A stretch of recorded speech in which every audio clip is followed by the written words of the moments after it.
Bismillah, salatu wassalamu ala rasulillah wa ala alihi wa sahbihi wa mawalah ma ba'du.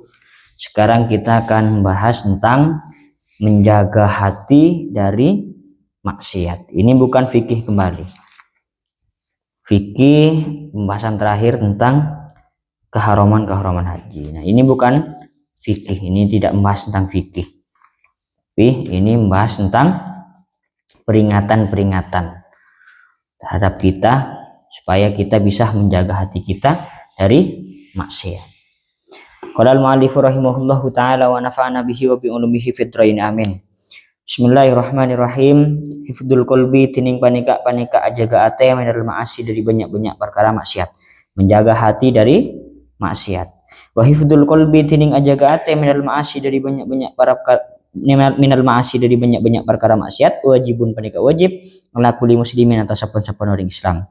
Wa kadzaban sapanika cukan hifdzul a'dai tining ajaga banyak-banyak anggota tubuh asab'ati sebeto fardu ainin panika fardu ain ala kulli muslimin atas saben-saben orang Islam. Menjaga hati dari maksiat itu hukumnya wajib bagi orang muslim, bagi orang Islam. Begitu juga menjaga hati atau menjaga anggota tubuh yang 7, menjaga anggota tubuh yang 7 itu hukumnya fardhu ain. Itu hukumnya per individu. Jadi saya wajib menjaga anggota tubuh yang 7, jadi kamu juga baik, teman-teman juga baik, perorangan. Maksudnya anggota tubuh yang 7 yang wajib kita jaga apa? Yang pertama, mata. Kita harus menjaga mata kita dari melihat maksiat. Maka wajib hukumnya perorangan menjaga mata kita masing-masing dari melihat sesuatu itu yang sifatnya maksiat. Terus yang kedua apa? Menjaga lisan. Supaya tidak mengadu domba, tidak ghibah, tidak memfitnah dan sebagainya. Jadi hukumnya menjaga lisan dari maksiat itu hukumnya wajib perorangan. Kemudian yang ketiga, anggota tubuh yang ketiga yang wajib kita jaga apa? Telinga. Telinga kita wajib menjaganya supaya tidak mendengar maksiat. Seperti ada orang yang ghibah kita dengarkan, ada orang yang memfitnah kita mendengarkan.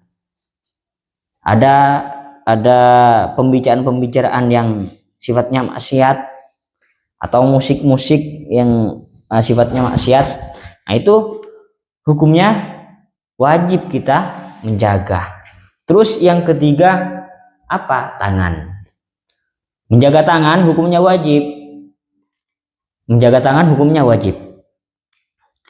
Terus kemudian yang keempat menjaga kedua kaki. Keempat atau kelima?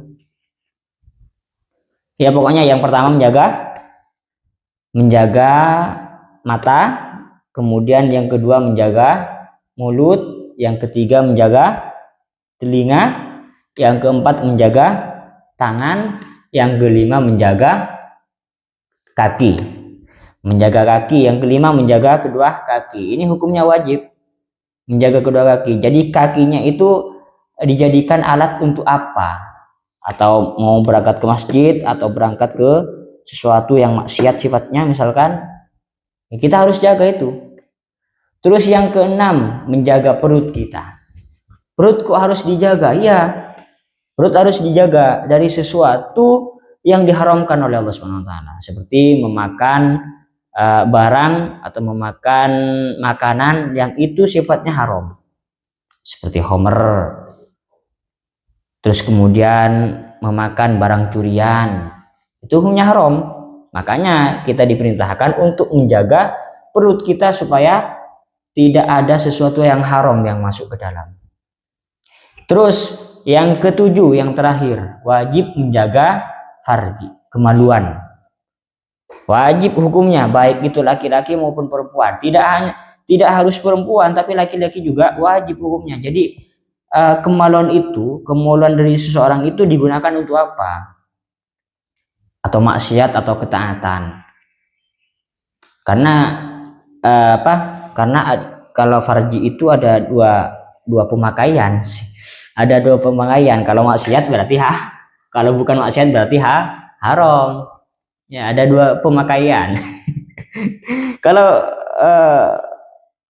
kalau ketaatan apa? Seperti hubungan suami istri yang sah. Bahkan dapat pahala kan? Kalau ada apa? Kalau berhubungan suami istri kan dapat pahala, itu kalau sah, itu yang taat namanya. Kalau yang haram gimana? Seperti zina. Ya seperti zina itu haram. Makanya farji itu ada dua pemakaian. Jadi yang satu dipakaikan untuk sesuatu yang taat, yang sunnah, yang kebaikan. Terus yang kedua bisa dipakai untuk sesuatu yang haram, yang maksiat. Itu hukumnya wajib juga. Itu anggota tubuh yang 7 ya, yang wajib kita jaga. Terus faminal ma'asil kolbi, maka panik setengah dari banyak-banyak maksiat taate asyakku tining ragu fillahi dalam Gusti Allah taala matinggil sira Allah. Wal amnu ben merasa aman min makrillahi dari tipu daya Gusti Allah. Wal kunutu ban putus asa min rahmatillahi taala dari rahmat Gusti Allah taala. Wa takabburu ban sombong ala ibadillahi atas banyak-banyak kabudaran Gusti Allah taala nikmatin Masya Allah. Warriya uban riya wal ujbu ban ucub bi taatillahi taala kalaban taat ka Gusti Allah taala, wal hasadu ban dengki, wal hikdu ban wal hikdu ini dendam, punya sifat dendam. Wal hikdu ban dendam ala abidillahi atas banyak-banyak kabudaran Gusti Allah. Sebagian dari maksiat hati, itu apa? Yang pertama ragu. Yang pertama ragu terhadap Allah Subhanahu wa taala. Ragu terhadap Allah itu ada atau tidak. Allah itu maha besar atau tidak.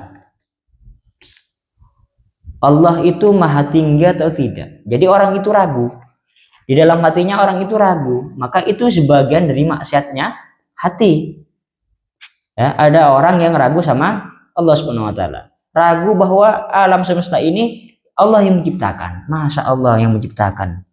Ya, ragu seperti itu. Nah, kalau itu sebagian dari dosanya hati.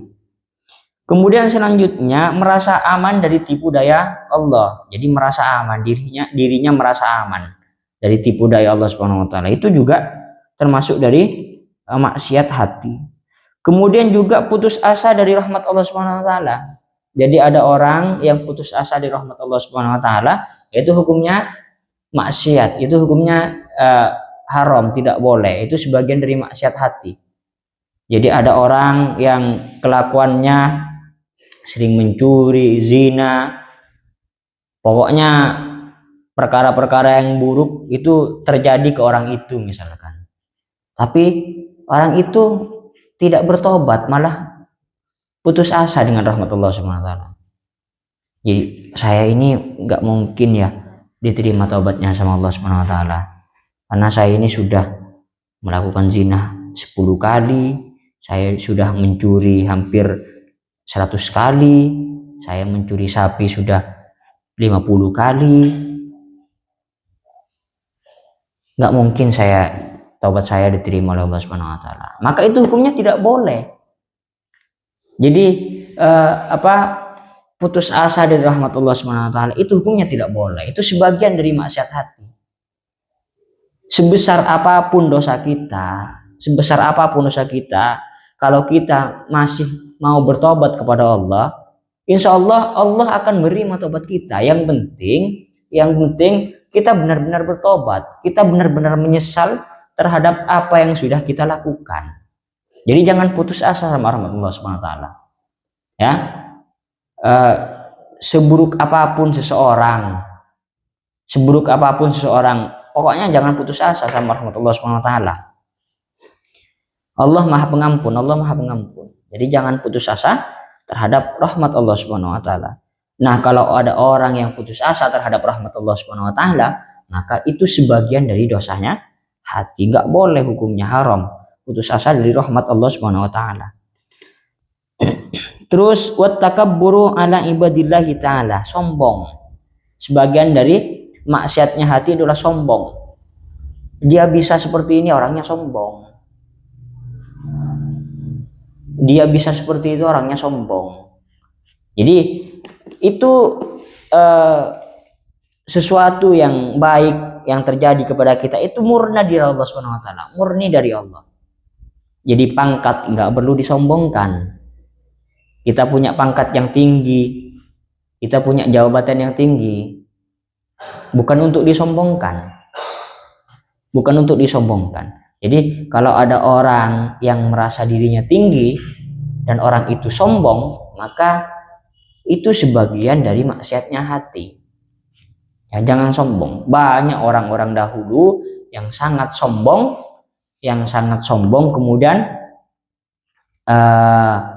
kemudian orang itu akan banyak orang-orang dulu sudah teman-teman ketahui mestinya banyak orang-orang yang sombong, tapi nggak lama orang yang sombong seperti itu. Jadi hidup di dunia itu nggak lama. Banyak seperti misalkan contohnya seperti siapa yang sombong, yang sangat sombong? Fir'aun. Ya, Fir'aun itu orangnya sombong sekali. Bahkan dari saking sombongnya Fir'aun itu menempatkan dirinya sebagai Tuhan. Itu sombong. Itu sombong. Jadi Fir'aun itu orang yang paling sombong, makanya Allah menenggelamkan atau menghinakan Fir'aun tersebut, mati dalam keadaan tenggelam. Iya, karena Fir'aun itu sangat sombong sekali, menempatkan dirinya sebagai Tuhan. At-tawadu'u yarfa'ul husisa wal kibru yada'un nafisa. Tawadu akan memuliakan orang yang hina, sedangkan kesombongan akan menghinakan orang yang mulia. Ya seperti itu. Jadi jabatan yang kita peroleh, harta yang kita peroleh, apa saja yang kita peroleh itu murni dari Allah Subhanahu wa taala. Enggak patut untuk disombongkan. Jabatan itu hanya sebatas hanya dunia. Jabatan itu hanyalah dunia, enggak perlu disombongkan. Jadi kalau ada orang yang sombong karena jabatannya, itu tidak lama hidup di dunia. Itu tidak lama hidup dunia. Kemudian wariya'u dan riya. Riya ini sebagian dari maksiatnya hati juga. Sebagian dari maksiatnya hati. Kita bisa melakukan ibadah, kita riya. Kita bisa melakukan berpuasa Senin Kamis, kita riya. Riya. Biar dipuji sama orang, haus pujian. Itu nggak boleh. Itu sebagian dari maksiatnya hati. Wal ujbu bi taatillahi taala. Jadi takjub terhadap diri sendiri karena sudah melakukan ketaatan kepada Allah Subhanahu wa taala. Jadi misalkan ada orang yang rajin sholat malam. Ada orang yang rajin sholat malam, kemudian dia takjub kepada dirinya sendiri. Wah, saya kok bisa ya seperti ini ya. Saya kok bisa. Seperti itu yang selalu diucapkan. Itu namanya ujub. Itu ujub ini sesuatu yang sangat hina sekali. Ujub ini sesuatu yang sangat hina sekali. Jadi merasa kok bisa ya saya seperti ini ya, kok bisa. Jadi melakukan ibadah, perkataannya kok bisa seperti ini, saya kok bisa, padahal saya nggak mampu, kok bisa seperti ini ya, seperti itu. Jadi itu namanya ujub. Terus kemudian wal hasadu dan hasad. Hasad ini ya dengki. Ada orang yang dikasih nikmat sama Allah Subhanahu wa taala, dengki orangnya, iri, itu hasad namanya. Wal hikdu an ala abidillahi. Kemudian mempunyai sifat dendam. Ada orang yang dizalimi misalkan, dia orangnya dendam orangnya. Itu sebagian dari maksiatnya hati. Kemudian wa maknal hasadi tining maknana hasad, maknana dengki. Karahiyatun nikmati panika beci dak nikmat alal muslimi atas orang Islam wastisqa luha ban nyopre berak nikmat. Jadi yang dikatakan hasad di sini jelaskan bahwa bahwa tidak suka terhadap nikmat Allah yang diberikan kepada orang lain. Jadi merasa berat dirinya. Ada orang yang dikasih nikmat oleh Allah Subhanahu wa taala, jadi hatinya merasa berat. Dengki. Ada orang yang dikasih nikmat sama Allah merasa dengki. Jadi merasa nggak senang terhadap nikmat Allah yang diberikan kepada orang lain. Itu hasad namanya. Itu hasad.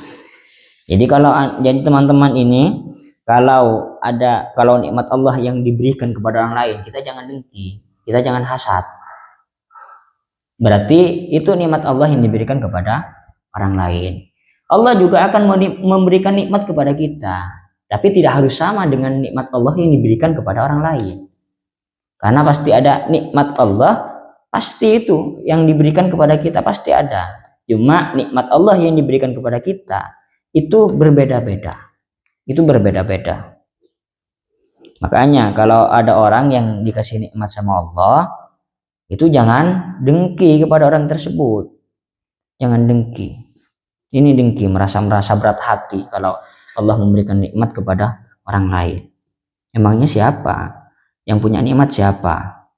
Yang punya nikmat kan Allah. Ya terserah Allah mau dikasih ke siapa. Gak usah dengki kan gitu. Peminha ban paling gak setengah dari ma'asil kolbi. Maksiat ate. Al-israru tining netepi. Ala maksiatillahi atas maksiat Gusti Allah. Sebagian juga dari maksiat hati adalah terus menerus berbuat maksiat kepada Allah. Terus menerus berbuat maksiat kepada Allah. Itu sebagian dari maksiat hati. Ya. Terus kemudian wal bukhlu ban bahil bima kalaban perkara au jabasa wajibaki hudagama Allah wasallallahu taala matengki wasallallahu. Ini sebagian dari maksiatnya hati juga bahil terhadap sesuatu yang Allah wajibkan. Contoh misalkan zakat. Allah mewajibkan zakat. Di dalam Al-Qur'an Allah mewajibkan zakat. Allah mewajibkan zakat, tapi kita dengki, bahil. Jadi nggak boleh seperti itu. Jadi kalau sudah diwajibkan oleh Allah, kalau sesuatu itu sudah diwajibkan oleh Allah, itu harus kita ikuti. Jangan bahil terhadap sesuatu yang Allah wajibkan kepadanya. Terus wasu'udzanni ban coba nasangka billahi kalaban Allah wa bi khalqillahi ban kalaban makhluk Gusti Allah. Ini sebagian dari maksiatnya hati juga buruk sangka terhadap Allah dan terhadap makhluk Allah. Misalkan ada orang yang berdoa mau minta mobil misalkan. Ya Allah Pajero, ya Allah Pajero, ya Allah. Misalkan doanya seperti itu karena pengen Pajero. Kemudian orang itu nggak dikasih Pajero sama Allah. Atau misalkan orang itu mau di dalam doanya minta istri yang sangat cantik misalkan. Minta istri yang sangat cantik atau harta yang sangat banyak. Kemudian Allah tidak memberikan permintaan hamba tersebut. Maka kita jangan buruk sangka terhadap Allah. Ya, jangan-jangan Allah ini enggak menerima doa kita ini ya. Jangan-jangan Allah enggak menerima doa kita. Kok bisa ya Allah seperti ini? Jangan buruk sangka sama Allah. Jadi Allah tidak mengijabah doa kita itu satu mungkin karena belum waktunya.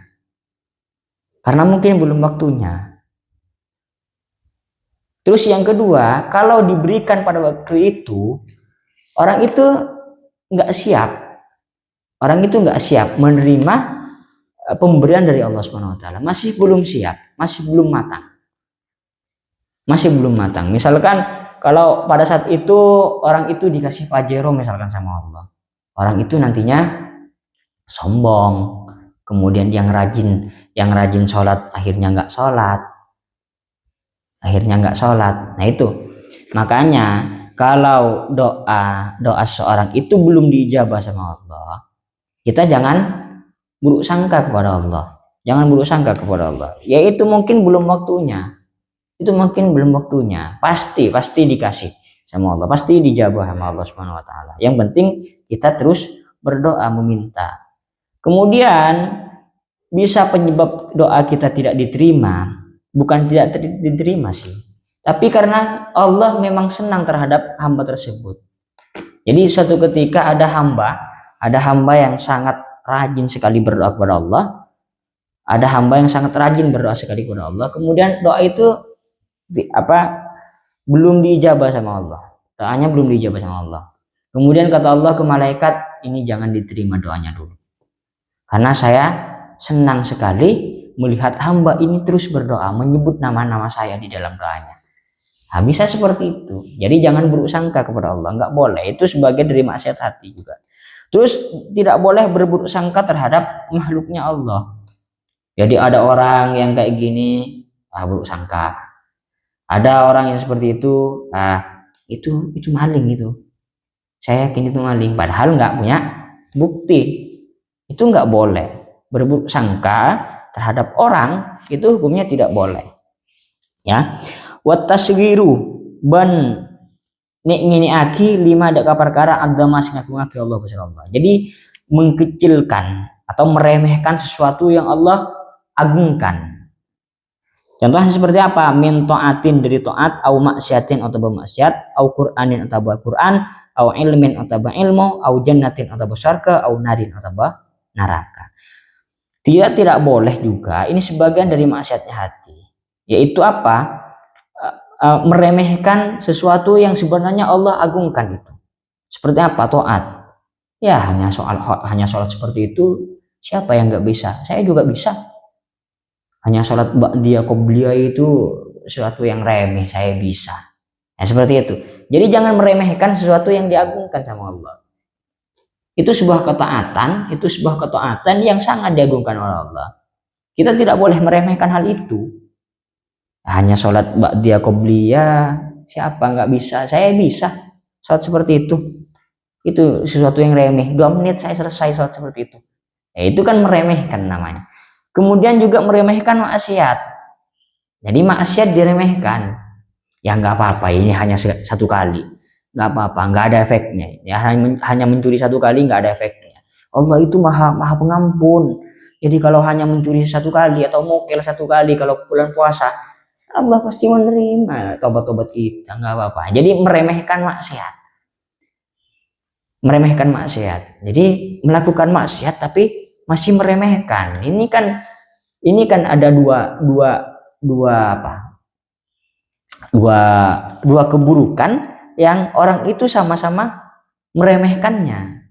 Dia sudah melakukan maksiat, dia sudah sekaligus orang itu juga meremehkan. Ya nggak apa-apa, hanya mencuri 1 kali nggak apa-apa. Allah maha pengampun kok. Allah maha pengampun. Ini nggak apa-apa, hanya mencuri 1 kali. Mokel 1 kali, 1 hari bulan puasa nggak apa-apa. Allah maha pengampun. Allah maha tahu kalau kita ini nggak mampu, ya seperti itu. Sok jadi kiai di depan teman-temannya. Itu nggak boleh. Itu nggak boleh. Terus juga menghinakan Al-Quran. Menghinakan Al-Quran ini nggak boleh. Ada kan video-video di dalam TikTok itu, dalam sosial media, bahwa ada Al-Quran yang diinjak-injak, ya kan, kitab-kitab suci yang diinjak. Nggak tahu kalau orang-orang seperti itu ya. Kemudian meremehkan ilmu, atau ilmu, ya Risalatul Jami'ah saya bisa baca ini, kitab Safinatun Najah saya bisa baca. Saya bisa gitu baca kitab Safinatun Najah ini, ya kan. Padahal ya, salah satu orang yang itu dianggap zalim, kalau ada orang yang mau mengajar santrinya, tapi sebelum ia mengajar, orang itu tidak mempersiapkan diri, tidak belajar terlebih dahulu. Saya misalkan mau ngajar teman-teman seperti ini, jadi sebelumnya saya nggak mempersiapkan, sebelumnya saya tidak belajar, maka itu termasuk zalim saya. Itu termasuk zalim. Jangankan seperti ini ya. Ini kan kitabnya para ulama, bukan kitabnya saya, bukan karangan saya. Syekh Ramadan Al-Buti saja, gurunya Kiai Maimun Zubair, Syekh Ramadan Al-Buti, itu banyak sekali karyanya. Salah satunya karyanya Al-Insan Al-Mukhayyar Al-Musayyar. Itu salah satu karya beliau, Syekh Ramadan Al-Buti. Beliau mau mengajar ke salah satu kampus. yang mau materinya apa, yang mau diajarkan apa, kitabnya sendiri, kitab karangannya sendiri Syekh Ramadan Al-Buti. Tapi karena beliau belum mutolaah sebelum mengajar mahasiswa, akhirnya beliau tidak mengajar, padahal sudah karangannya sendiri kitabnya. Jadi ini kan salah satu contoh orang yang tidak meremehkan terhadap ilmu. Ini salah satu contoh orang yang tidak meremehkan terhadap ilmu. Meskipun karyanya sendiri Syekh Ramadan Al-Buti, beliau tidak berani menyampaikan yang mana sebelum Syekh Ramadan Al-Buti tidak pernah mutolaah, tidak pernah belajar dulu. Itu sesuatu yang zalim, meremehkan ilmu. Seperti itu ya, saya Risalatul Jamiah nggak usah persiapan langsung bisa berbicara di teman-teman, nggak boleh. Saya sebelum saya mengajar, saya belajar dulu, minta tasih dulu sama teman-teman yang lebih tahu. Seperti itu. Au jannatin au narin, meremehkan surga dan neraka, diremehkan. Ya nggak apa-apa di surga, sama kok kayak gini, sama kok. Terus kemudian neraka panasnya ya panas, tapi nggak seberapa misalkan. Itu sangat-sangat dicela sekali orang seperti itu. Wa kullu dzalika tin sapan-sapan gak bisa minal ma'asi panika setengah dari banyak-banyak maksiat wal khoba isi banyak-banyak perkara coba al muhlikati semacalaka. Dan itu semua merupakan maksiat yang bisa mencelakakan terhadap orang. Bal ba'du dzalika bali tining sebagian isa mimma panika setengah dari barang yudkhilu sema masuk barang fil kufri dalam kekufuran wal iyadu banyun jauh billahi kala bin Allah taala nikmatin kibasar Allah midzalika dari kak disa. Bahkan sebagian dari itu yang sudah saya sebutkan dari tadi itu bisa menyebabkan orang itu kafir. Bisa menyebabkan orang itu kafir apa? Meremehkan Al-Qur'an. Meremehkan surga, meremehkan neraka. Itu orang itu bukan hanya maksiat hatinya, tapi juga bisa menyebabkan orang itu nanti masuk kafir, pindah agama nanti. Ya, bukan hanya maksiat hati tapi juga bisa menyebabkan orang itu kafir, memohon jauh dari Allah Subhanahu wa taala dari hal-hal seperti itu. Wa min taatil qalbi ban paling setengah dari ketaatan ate al imanu tining iman billahi masyaallah. Terus sebagian dari ketaatan hati ini kan yang sebelumnya membahas tentang maksiat hati, ini sekarang membahas tentang taatnya hati. Apa yang pertama? Al imanu billah, iman terhadap Allah, percaya bahwa Allah itu ada. Wal yakinu ban yakin, kemudian yang kedua yakin bahwa Allah itu ada, bahwa Allah itu maha esa, bahwa Allah itu maha mampu, Allah itu maha mungkin, Allah itu maha ar-Rahman ar-Rahim, yakin terhadap Allah. Wal ikhlasu, dan ikhlas, jadi berbuat amal baik, berbuat amal apa saja orangnya ikhlas karena Allah, bukan karena siapa-siapa, bukan karena mau dipuji orang, bukan karena mau dipuji mertuanya, bukan mau dipuji tetangga-tetangganya, enggak, tapi melakukan ibadah murni karena Allah, ikhlas karena Allah Subhanahu wa taala. Itu sebagian dari taatnya hati, ketaatan hati. Terus wattawadu'u, dan tawadu, orangnya tawadu, dia punya ilmu tapi enggak selalu di atas, tapi ketika disuruh langsung bisa, langsung maju. Orangnya meskipun banyak ilmunya tawadu, meskipun ahli ibadah orangnya tawadu. Ada orang yang ahli ibadah tapi orangnya nggak tawadu. Jadi ini khusus santri kalau banyak ilmunya ya tawadu. Jangan tahu harus tawadu. Ya sesekali kita harus menampakkan bahwa kita punya ilmu. Sesekali kita harus menampakkan bahwa kita punya ilmu. Jadi biar orang tahu bahwa si A fannya fikih, si B fannya tafsir, si C fannya usul fik misalkan. Biar orang tahu, tapi bukan dalam rangka untuk menyombongkan diri. Nggak apa-apa. Wan nasihatu ban anasihat lil muslimin, kepada banyak muslim. Kemudian memberikan nasihat kepada orang-orang muslim. Jangan kamu lakukan ini ya. Ini nggak baik. Kalau berlaku seperti ini nggak baik. Lebih baik kamu itu seperti ini aja. Iya, nggak apa-apa. Lebih baik kamu seperti ini aja. Misalkan seperti itu, memberikan nasihat kepada orang-orang muslim. Itu sebagian dari ketaatan hati. Wasakhau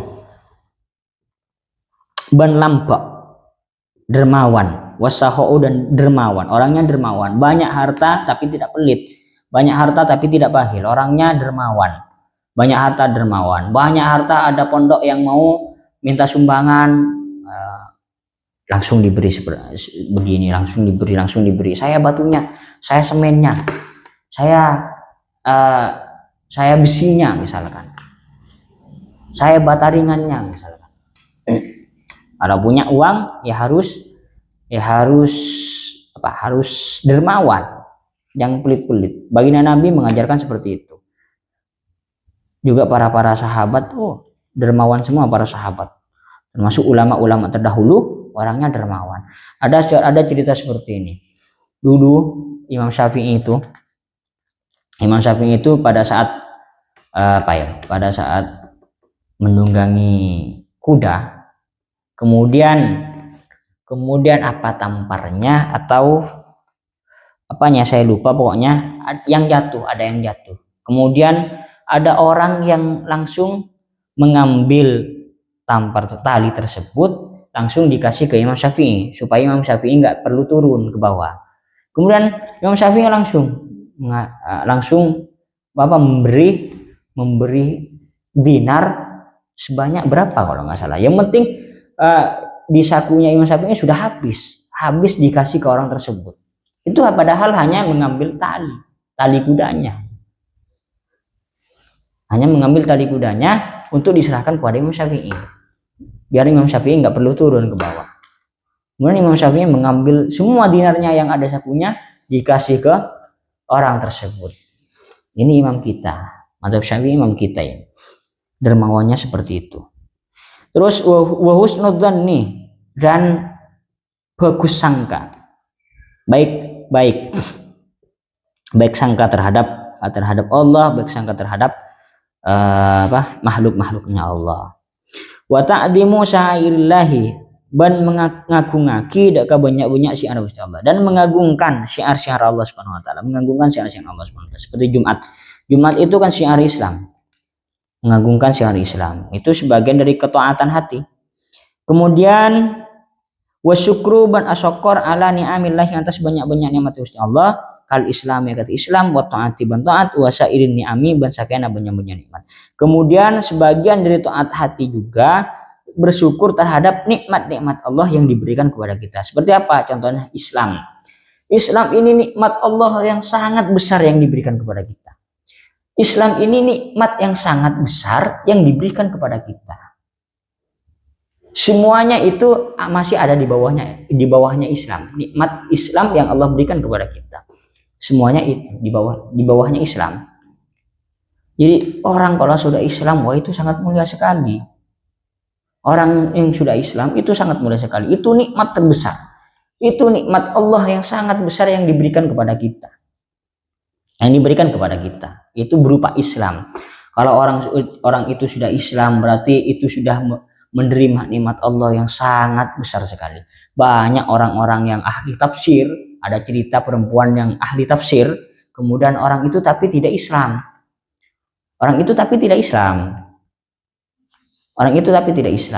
Itu masih belum nyampe atau masih belum menerima nikmat Allah yang sangat besar. Apa? Islam. Kiai Bersiso itu kalau ibadahnya aslinya asli top kalau ibadahnya Kiai Bersiso itu, tapi mati dalam keadaan kafir. Berarti nikmat besar yang Allah berikan kepada Kiai Bersiso berupa Islam itu dicabut sama Allah Subhanahu wa taala. Jadi kalau ada orang yang hidup Islam kemudian mati dalam keadaan Islam, itu nikmat Allah yang sangat besar sekali. Terus kemudian wa taati wasairin na'ami. Kemudian berupa taat bisa melakukan ibadah, bisa mengerjakan salat 5 waktu, lebih-lebih ya kalau melakukan salat sunnah seperti ba'diyah, qobliyah. Itu berupa nikmat yang Allah berikan kepada kita. Nikmat itu tidak harus berupa uang, nikmat itu tidak harus berupa materi. Yang penting kita bisa melakukan taat kepada Allah, bisa melakukan ibadah kepada Allah, itu sudah nikmat Allah yang diberikan kepada kita. Terus kalau orang-orang yang tidak sholat melakukan ketaatan, ya itu berarti tidak memperoleh nikmat Allah. Jadi kalau ada orang yang rajin ibadah, kemudian orang itu rajin mengerjakan perkara yang sunnah, itu sebenarnya sudah menerima nikmat Allah yang sangat besar. Itu sebenarnya orang itu sudah menerima nikmat Allah yang sangat besar. Wasabru alal bala'i, sabar terhadap musibah. Sabar terhadap musibah yang Allah berikan kepada kita. Kita dikena musibah, kita harus sabar. Pokoknya musibah yang diberikan kepada kita itu kita harus sabar menerimanya. Karena itu adalah musibah dari Allah yang harus kita sabar. Apa contohnya seperti ini? Sabar dari musibah, mislul amrodi wal mihani wa mautil ahibbati wa faqdil mali wa tasallutin nasi. Apa contohnya? Yang pertama, sabar dari penyakit. Kita dikena penyakit, sakit kepala, sakit punggung, pakai oskadon SP. Kita kalau diberi diberi penyakit sama Allah, ya kita harus sabar. Bahwa itu dari Allah Subhanahu wa taala. Kita harus sabar, bahwa kita harus istirahat di situ. Kita kalau diberi penyakit sama Allah, baik sakit kepala, sakit apa saja, ya kita harus sabar menerimanya, karena itu dari Allah. Karena itu Allah yang harus kita sabar, yang wajib kita sabar. Nggak boleh nggak sabar, harus sabar. Kemudian yang kedua, wal mihan, ujian. Dikasih ujian sama Allah, kita harus sabar. Dikasih ujian apa saja sama Allah, kita harus sabar. Dikasih ujian seperti ini fitnah, kemudian dikasih ujian pokoknya dikasih ujian lah sama Allah Subhanahu wa taala, ya kita harus sabar, karena itu pasti ada hikmah. Karena itu pasti ada hikmah yang Allah akan berikan kepada orang tersebut di suatu saat nanti. Pasti ada hikmah yang Allah berikan. Banyak cerita-cerita guru-guru saya yang sabar terhadap ujian yang Allah berikan kepadanya, hikmahnya ya banyak sekali, tampak sekali hikmahnya. Yang dulu orang itu sering diuji sama Allah Subhanahu wa taala, sering diuji sama Allah Subhanahu wa taala. Ya sekarang orang itu guru-guru saya tersebut sudah menerima hikmah dari apa yang beliau sudah sabar terhadap ujian Allah Subhanahu wa taala. Terus wa mautil ahibati, ben matena kekasih dan meninggalnya kekasih, seorang kekasih. Jadi kalau ada kekasih dari teman-teman, baik itu istrinya, orang tuanya, ibunya, keluarganya, saudara-saudaranya, itu dicabut sama Allah Subhanahu wa taala, kita harus sabar. Kita harus sabar. Ya meskipun sabar yang memang berat seperti itu. Kalau kekasih kita sudah dicabut oleh Allah Subhanahu wa taala, ya memang berat kita untuk sabar. Tapi bagaimanapun kita harus sabar. Bagaimanapun kita harus sabar, karena kita memang diperintahkan untuk sabar. Kita harus sabar. Memang kita harus diperintahkan untuk sabar menerima hal itu. Karena mau tidak mau, orang itu, kekasih-kekasih kita sekarang, itu pasti dicabut sama Allah Subhanahu wa taala. Pasti dicabut semuanya. Baik bapak, ibu, saudara, kakak, adik, istri, tunangan. Pokoknya kekasih-kekasih kita itu akan dicabut oleh Allah Subhanahu wa taala. Pasti akan dicabut oleh Allah Subhanahu wa taala. Kita harus sabar. Kita harus menerimanya. Kita harus menerima kejadian hal itu atau ujian yang sudah Allah berikan kepada kita. Kita harus sabar. Memang sabar memang berat, tapi kita wajib sabar, harus sabar. Itu sebagian dari taatnya hati. Wa faqdil mali, yang seterusnya ini saat sudah tidak punya harta. Di saat miskin kita harus sabar. Di saat miskin kita harus sabar. Di saat kita tidak punya harta, ya kita harus sabar. Di saat krisis ekonomi, ya kita harus sabar. Tapi ya sabar harus tetap bekerja. Jangan sabar mulu tawakal terus tapi tidak kerja-kerja. Nggak bisa seperti itu. Maksudnya sabar karena tidak ada hartanya ini, karena sudah krisis ekonominya. Maksudnya ya nggak menyalahkan Allah. Kita tidak punya harta ya nggak menyalahkan Allah. Kita sabar. Kita sabar. Terus watasallutin nasi. Kemudian sering dizalimi. Watasallut di sini bisa diartikan sering dizalimi orang-orang lain. Tasallut ini mana aslinya ikuasai manusia, maksudnya dizalimi sama orang ya kita harus sabar. Cuma ada beberapa tempat atau beberapa keadaan yang harus kita melawan memang untuk ngasih pelajaran, tapi kalau sabar itu lebih baik. Jadi sabar saja. Jadi kalau diberi ujian seperti itu sama Allah, sering dizalimi oleh manusia-manusia yang lain, oleh orang-orang yang lain, ya kita harus sabar. Itu lebih baik daripada melawan. Wasabru ban sabar ala taati atas melakukan taat. Sabar melaksanakan ketaatan. Sabar kita sudah diperintahkan sholat 5 waktu. Sabar kita diperintahkan untuk berpuasa. Bukan karena kita diperintahkan puasa, kok bisa ya Allah memerintahkan seperti ini ya? Ini kan memberatkan ini terhadap umat manusia, puasa 1 bulan lagi puasa. Itu namanya nggak sabar terhadap melakukan taat kepada Allah. Itu namanya nggak sabar. Jadi harus sabar. Kita melakukan taat ya harus sabar. Kita harus sabar. Kita melaksanakan sholat 5 waktu ya kita harus sabar. Kita melaksanakan ibadah puasa, melaksanakan ibadah-ibadah yang lain ya kita harus sabar. Melakukan taat kita harus sabar, bukan melakukan taat tapi nggak sabar. Ini puasa ini seandainya ini nggak diwajibkan sama Allah, saya nggak akan puasa. Berarti itu misalnya nggak boleh. Sabar. Terus wasobru anil ma'asi, sabar dari tidak berbuat maksiat.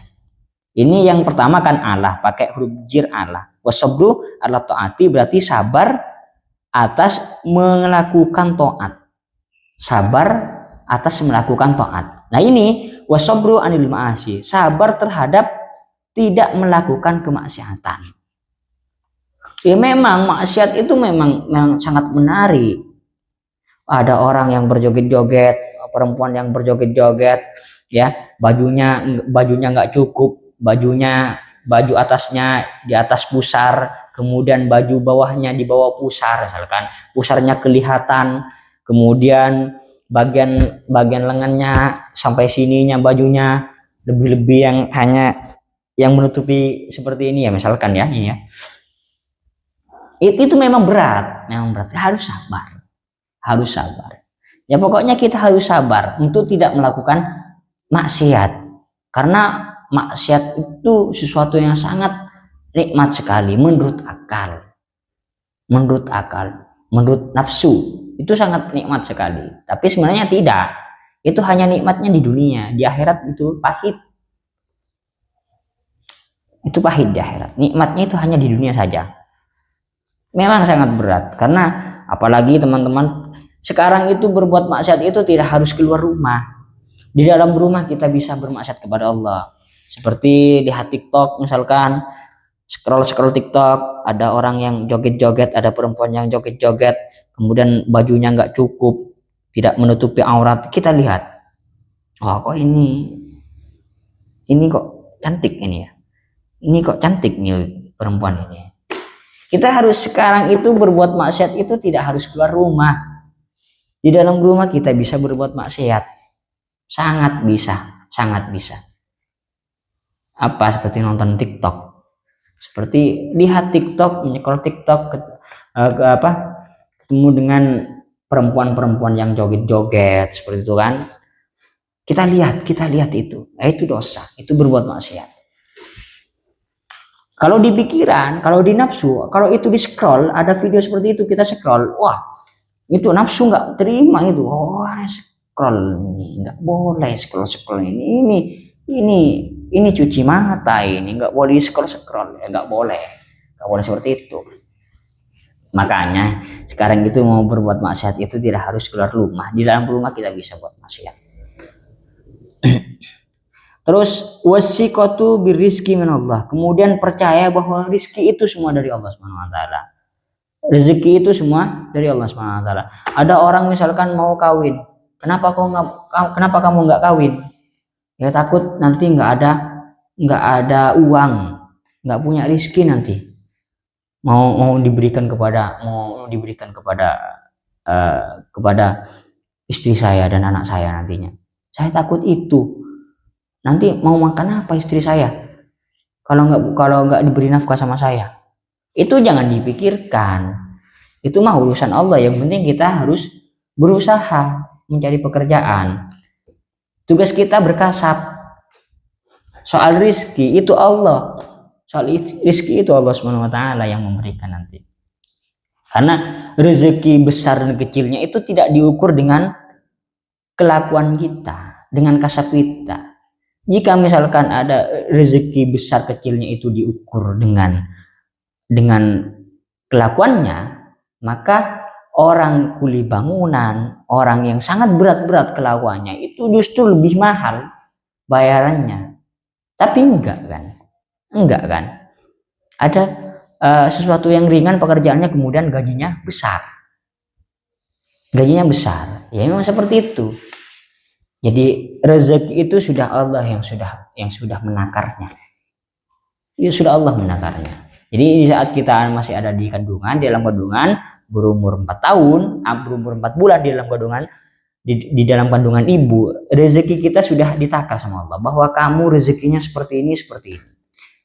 Kamu rezekinya 5M misalkan, kamu rezekinya 100M misalkan, itu sudah ditakar sama Allah Subhanahu wa taala. Di saat kita masih ada di dalam perut ibu berumur 4 bulan. Itu sudah ditakar sama Allah.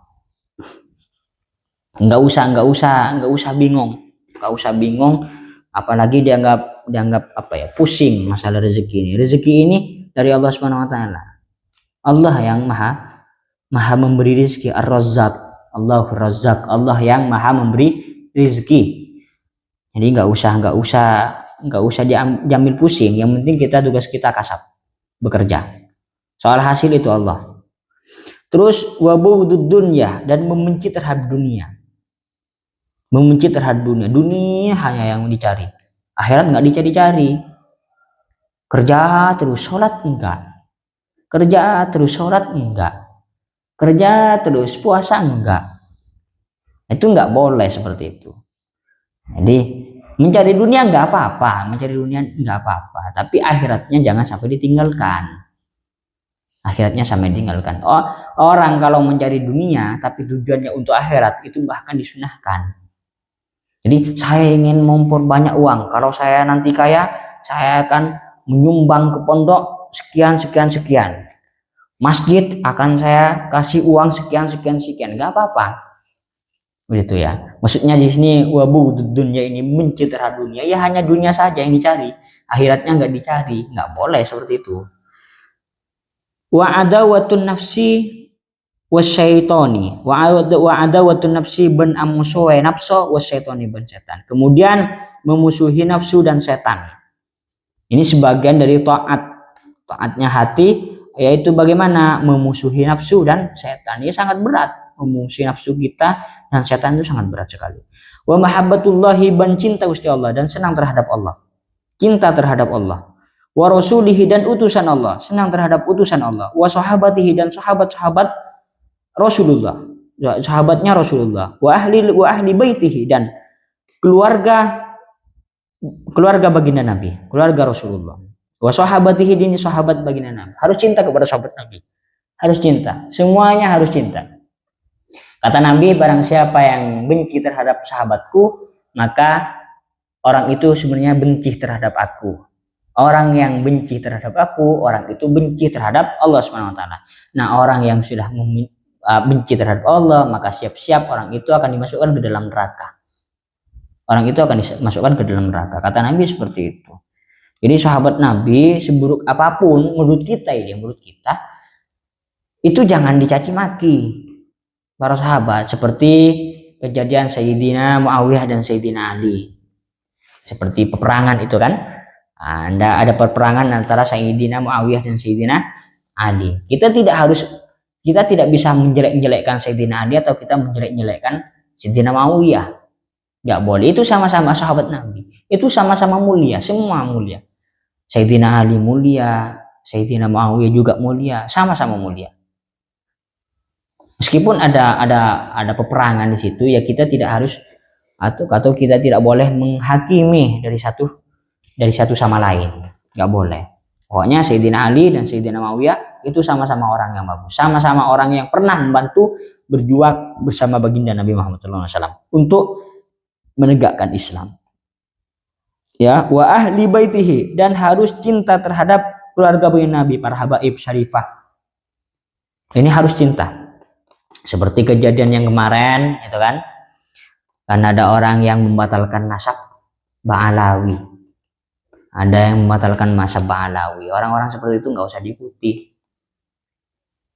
Orang-orang seperti itu nggak usah diikuti. Itu sudah sesat, nggak boleh. Nggak boleh orang-orang seperti itu diikuti. Ya, yang nggak tahu nasibnya itu bagaimana nantinya. Kita lihat-lihat aja. Karena banyak hadis-hadis yang menjelaskan tentang harus wajib hukumnya mencintai ahlul bait. Keluarga baginda Nabi, mencintai habaib, mencintai syarifah, itu hukumnya wajib. Banyak hadis yang menyebutkan, ayat-ayat juga ada yang menyebutkan seperti itu. Tentang kewajiban mencintai ahlul bait. Ini cuman kemarin-kemarin itu kan ada pembahasan tentang nasab ya, nasab Ba'alawi yang dibatalkan.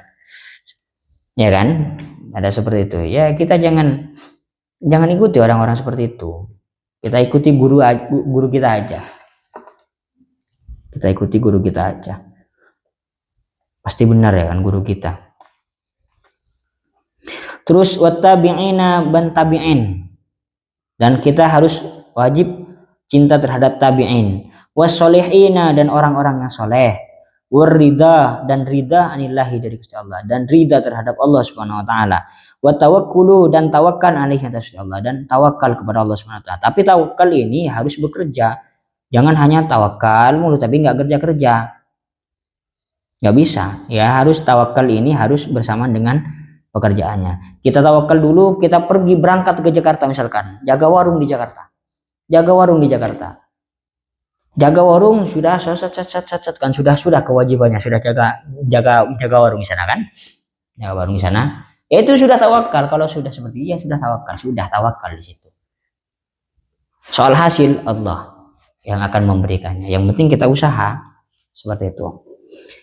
Terus wawairu dzalika tiningna nagrisa minal wajibati paning setengah dari banyak kewajiban al-qalbiyati sebangsa ate al-munjati semasalamat, dan selain itu juga merupakan sebagian dari kewajiban hati yang membuat kita untuk menuju keselamatan.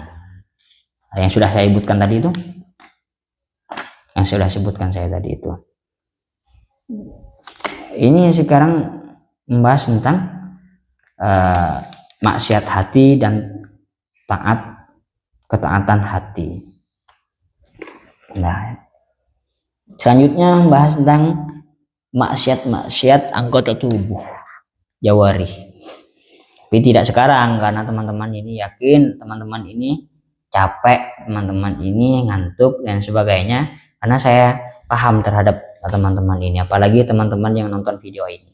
Jadi misalkan kalau teman-teman nggak ada yang masih belum dipahami, nah bisa videonya diulang kembali. Mungkin sampai di sini dulu, kurang lebihnya mohon maaf. Wallahu alam bishawab.